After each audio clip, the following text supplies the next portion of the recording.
Greetings to our viewers at home. Welcome back to our book reading segment known as Ufundo Lwencwadi. We are still continuing with our book titled Memoirs of a 28-year-old Damsaka Ukubambata by Zizipho Penelope Languza-Maku.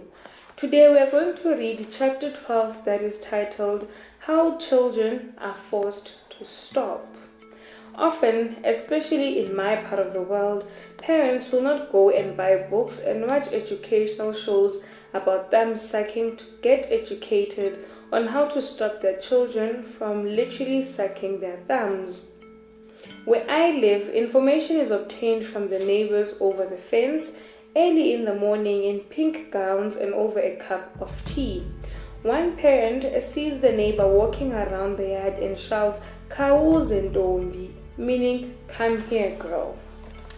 Before she even gets there, the other parent claps her hand on the coffee mug because she has gossiped for days. She will tell the neighbor how she walked into the child's room and found her child sleeping with their thumb in the mouth, a literal thumb sucker. That is gossip. "I used chilies. I thought she stopped," says the mom. She asks the neighbor for more tricks to stop the child from literally sucking their thumb and will say something about being in a predicament. The other spills all the tricks that they have learned from the older woman in the village, and they agree on how these children must stop these things. How will they get married? Some people apply chilies on the thumb so that the next time the child wants to literally suck their thumb, they taste chilies, and that will make them think twice about sucking their thumb in the future. Because of the chilies that they tasted, it works. I know it works. Many have been victims of this trick and it worked. The idea behind chilies and alu is to apply it on the child's thumb while they are still immature enough to know that the chili can come off if you suck the thumb long enough or wash your hands. As you can imagine, others would refuse to suck their thumbs even when they are told that it is safe to, because they've already experienced what it's like to taste chili on their thumb. It cannot be a nice feeling. It can never be a nice feeling to taste chili unexpectedly, especially when we are still a child.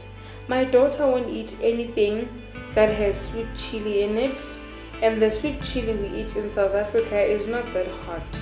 No, really, it is mildly mild. I, an old woman, would be horrified if I found myself tasting chili and I never even saw it coming. So how much worse for a child?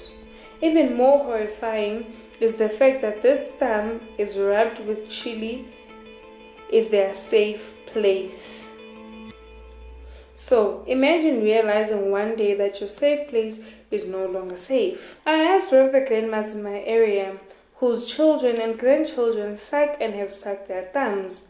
How do you feel when you see your child or grandchild suck their thumb and frown and spit and cry and suck again in desperation to just suck their thumb? She said, as a parent, she feels sad about the torture her children and grandchildren go through, especially with the chili, because the child might scream or cry because of your doing, and in the child's sadness, the parent must be unwavering in their decision to end the habit, no matter how sad or how loud or scream of the child is. However, now and then, the chili or alu trick is introduced to a child when they are much older, or when the child is smart or old enough to know that the chili or alu can come off. These are the kapadias, the diehards. Some sucking kapadias will suck the chili or alu off or wash their hands or go on for a week or month without sucking their thumb, and just as the parent thinks they have won, they go back to sucking their thumb. Kapadias are relentless and require much more effort to stop them from literally sucking their thumbs. Kapadias will also be the type that does not mind being laughed at or teased by friends. They will endure being teased and continue sucking their thumb regardless of their friends pointing it out and refusing to play with them. In my journey of writing this book, I spoke to a young man who said that no one would have succeeded in stopping him because he was not afraid of anyone. His parents never really tried to stop him from sucking his thumb, but his siblings and friends did. He said none of their efforts succeeded, from shouting at him to making jokes about it to trying to humiliate him. The only thing that made him stop was that he did not want girls to laugh at him or to see him as weak. He started to become ashamed of sucking his thumb because he was at a stage where he was starting to have feelings for girls and he wanted to be cool. He said girls did not take him seriously while he sucked his thumb. This is a story of an eventually defeated Kapadia who began resolute in his thumb sucking but was forced to surrender eventually.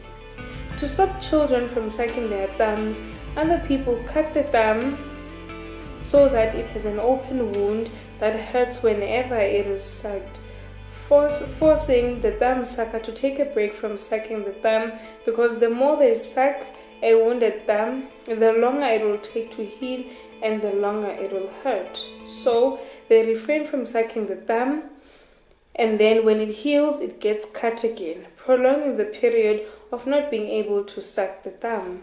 Eventually, the child loses interest. In other cases, such as mine, the towel or pillow might be taken from you.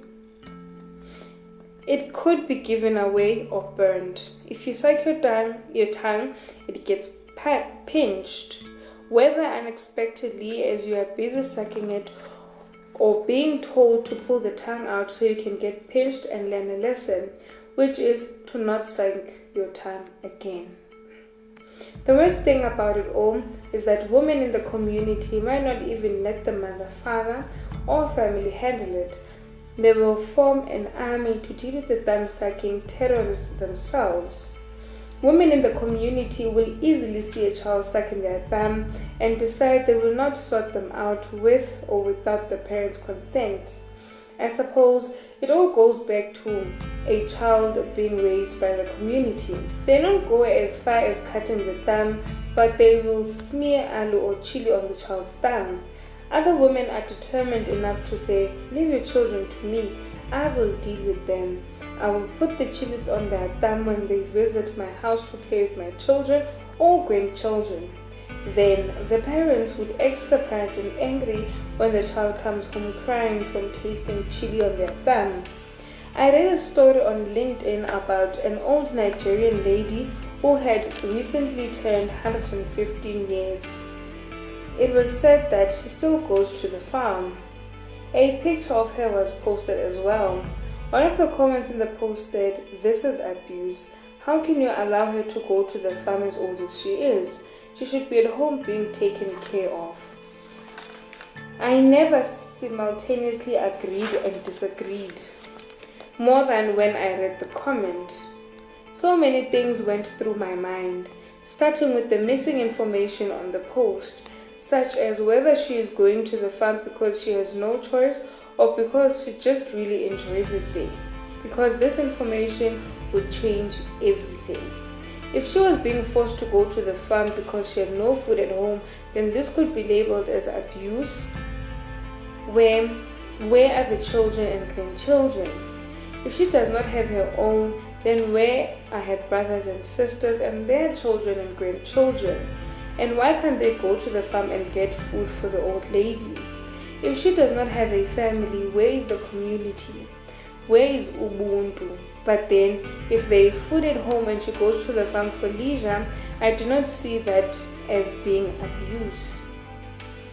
What I see as abuse is anyone thinking it is abuse for an old lady to do what she enjoys doing in her old age. I was thinking that she probably grew up going to the farm. She might have met her first best friend and boyfriend at the farm. This could be her happy place. She might have cried her loudest cry there, or she might have had her best laugh there. She might go home in the evenings or afternoons wishing the day would end so she could spend another day at the farm. She might sit at home on rainy days and daydream about the feel of the sun on her skin when she is in the farm. If this is the case, it is not abuse to let her go. This is exactly what this book is about. Seeing how someone is simply living their life and doing what makes them happy and letting them be. I also thought to myself, what if she collapses and dies at the farm? And then again I thought, it would just be like how I imagined it would be for me to die on the beach. Seeing the hands of the ocean trying to reach my feet and smelling the fragrance of life, well lived, and the unknown journey ahead. But this will not happen for me because my grandchildren will probably rather not abuse me by allowing me to die at the beach. Abuse is forcing me to stop ukubambata when it is harmless. If not harmless, then it certainly does not damage my lungs or liver. That was the end of chapter 12 that was titled How Children Are Forced to Stop. On Friday, we will be reading the last chapter, which is chapter 13, titled Dumb Suckers. Continue liking and sharing the Informer. See you on Friday.